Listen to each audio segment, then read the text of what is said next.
comédienne prometteuse, talentueuse, fille de et célèbre dès son adolescence. Avec son talent et son physique envoûtant, Pascale Augier avait tout pour devenir la future légende du cinéma. Figure du cinéma d'auteur au début des années 80, la jeune femme avait déjà été repérée par plusieurs réalisateurs et était déjà bien intégrée dans la nouvelle génération du cinéma français. Un peu trop peut-être, puisque si est son goût pour la fête et les sorties qui a fini par la perdre. Alors que l'avant-première de son nouveau film, Le scandaleuse Avenue Maria, se déroule à Paris ce 25 octobre 1984, la fille de l'actrice Bulle Augier et du musicien Gilles Nicolas préfère sortir avec ses amis dans l'une des boîtes de nuit les plus en vogue de Paris, le Palace.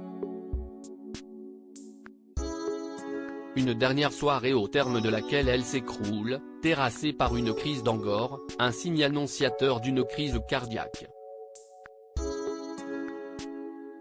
La jeune femme, en effet, souffre depuis son enfance d'une malformation congénitale et a le cœur très fragile. Son ami, lui, ne le sait pas, et n'appelle pas tout de suite les secours.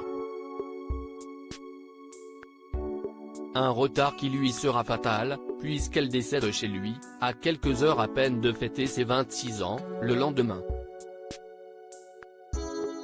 Une mort dont les véritables circonstances ne seront révélées qu'une vingtaine d'années plus tard. Il semblerait en effet que tout cela ait été causé par une overdose, elle dont les abus étaient connus de ses proches amis.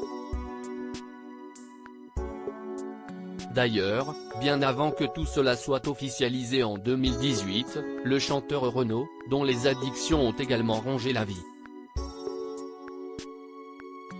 avait fait une allusion à la jeune femme dans sa chanson Petite Conne, parlant déjà de drogue et de charogne de dealer. Dans un portrait de l'actrice réalisé par Libération quelques années plus tard, la réalisatrice Aline Isserman, qui comptait parmi les amis les plus intimes de Pascale Augier, avait révélé qu'elle lui avait conseillé de se calmer quelques heures seulement avant sa mort. Elle était très fatiguée et j'insistais pour qu'elle lève le pied. Nous avions eu cette même conversation quelques jours avant, mais elle n'avait pu s'échapper de ce bonheur énorme qu'elle était en train de vivre. Pascale, épuisée, essorée, était ravie de ce tourbillon. Il devait être entre 19h et 20h, je lui dis au revoir sur le trottoir, avait-elle raconté, encore émue.